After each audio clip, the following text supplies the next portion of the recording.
Petit Jean dans les lilas fait éclater des couleurs. Deux oiseaux de jet le regardent insulter la mort et font battre leurs ailes. Petit Jean crayonne un ours sur le plancher nu du salon. Il éclate de rire en pensant à sa mort. Puis, comme il reprend son dessin, il s'aperçoit qu'il fait un chat de toutes les couleurs, de toutes ces couleurs d'enfance. La maman de Petit Jean est belle comme une Andalouse blonde. Alors, tout s'explique, pense le chardonneret qui ne fait que passer. Petit Jean lange la lumière, comme un bébé à son éveil. Un martinet un peu perplexe l'observe derrière le carreau.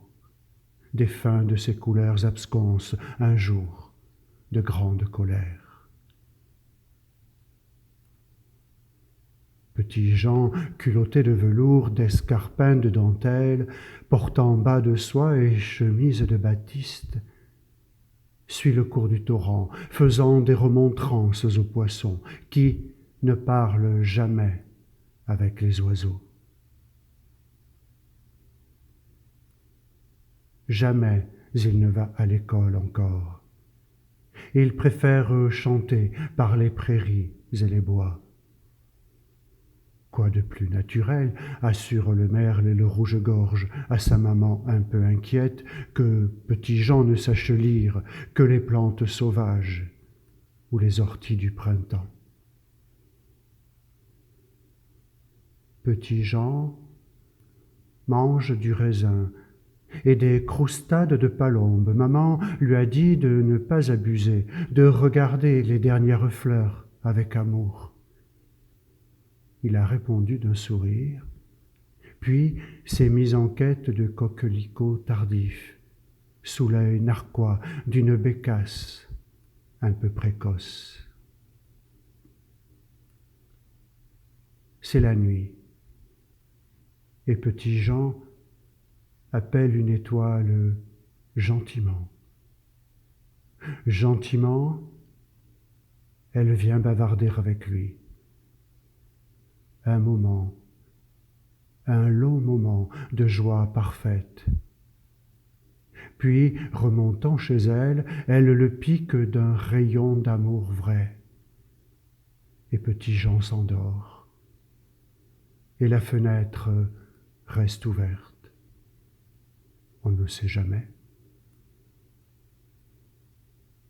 Dans son bain, avec des colombes bleues, il parle du bon Dieu, il parle des passages différents, surtout les plus difficiles.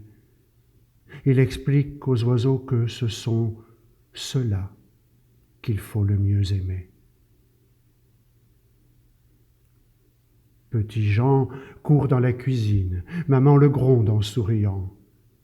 Sur la table de bois, un bol de fraises attend.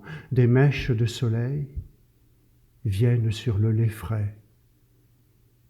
Petit Jean fait une prière, va voir les corbeaux, ses amis, puis revient se laver les mains pour le repas proche. Petit Jean court nu-pied sur le chemin. Les épines ne le blessent pas, s'écartent et lui sourient. Il va au rendez-vous d'amour avec les cailles rouges qu'il est le seul à pouvoir approcher, parce que tout simplement, Petit Jean est un ange. Oui, c'est un ange, comme sur les images pieuses, même s'il n'a pas d'ailes, un ange en culotte courte de velours vert, allant à ses amours d'oiseaux, sur lesquels il vole parfois, riant de la mort qui ne peut les poursuivre. Maman lui a dit de cueillir des brunes. C'est ainsi qu'elle nomme les mûres. Petit Jean fait donc cueillette avec l'oiseau. Quand s'approchent les écureuils, il s'étonne de le voir pleurer et ne croque plus les noisettes. Petit Jean, parfois, pleure son secret avant d'éclater de rire. Petit Jean fait une prière. Il ne comprend pas ce qu'il dit. Quelle importance!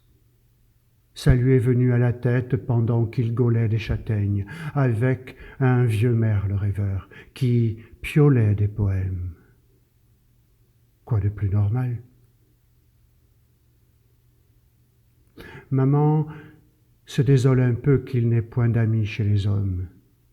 Petit Jean répond que tous sont ses amis, partout dans le monde, et de toute race, qu'elle ne les voit pas, mais que lui leur parle, aussi clairement qu'à Baptiste le forgeron, ou à Madame Berthe, qui porte les fromageons, avec son petit âne blanc. Petit Jean sera marin. Il le dit au coquillage, qui le met en garde du péril bleu, mais Petit Jean insiste et parle à un vieux bigorneau, qui verse une larme de côté, cependant approuvant Petit Jean, le sachant digne de l'océan tueur et doux.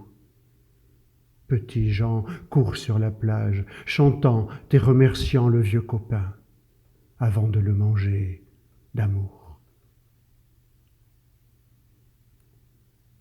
Où donc est passé Petit Jean demande l'eau.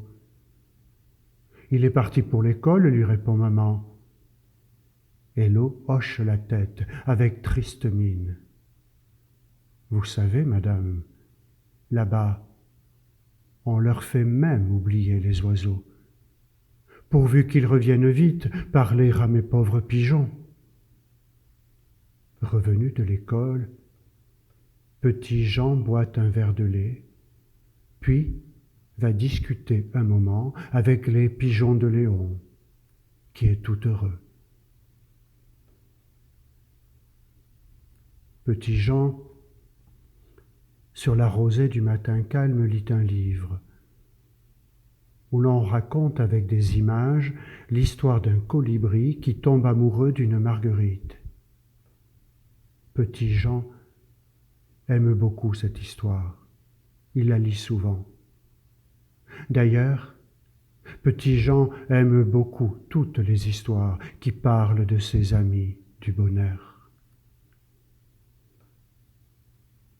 Mais maman se désole toujours qu'il ne lise que des images, bien qu'il aille à l'école maintenant. L'institutrice, « Madame, bonjour », la rassure.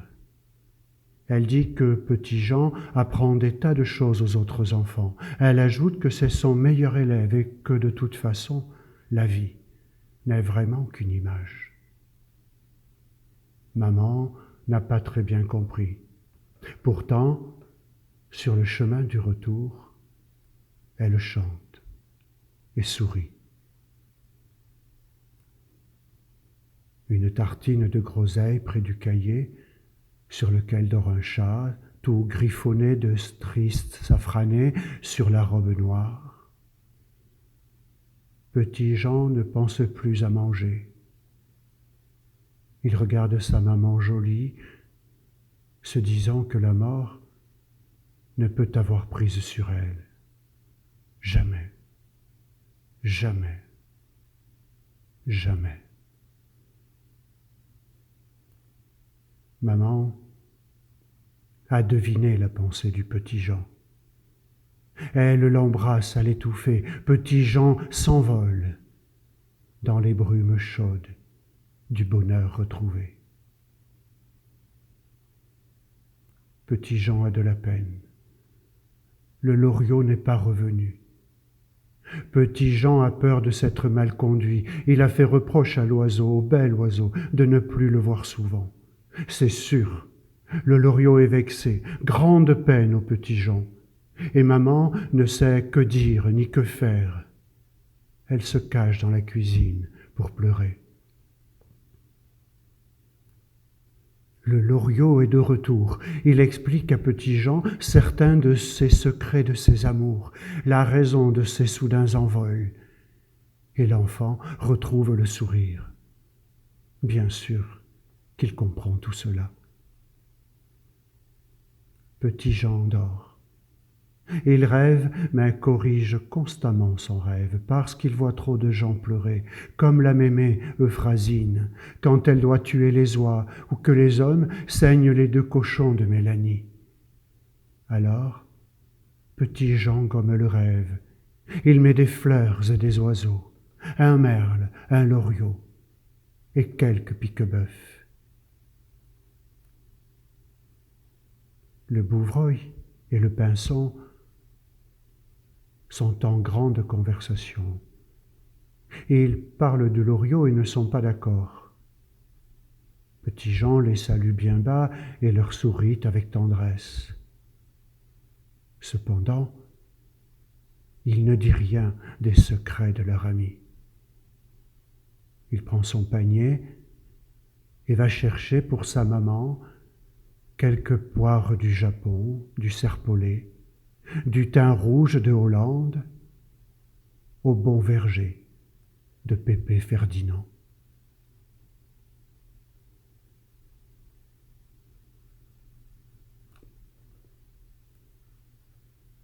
Pierre Auban, Comptine pour un au-delà.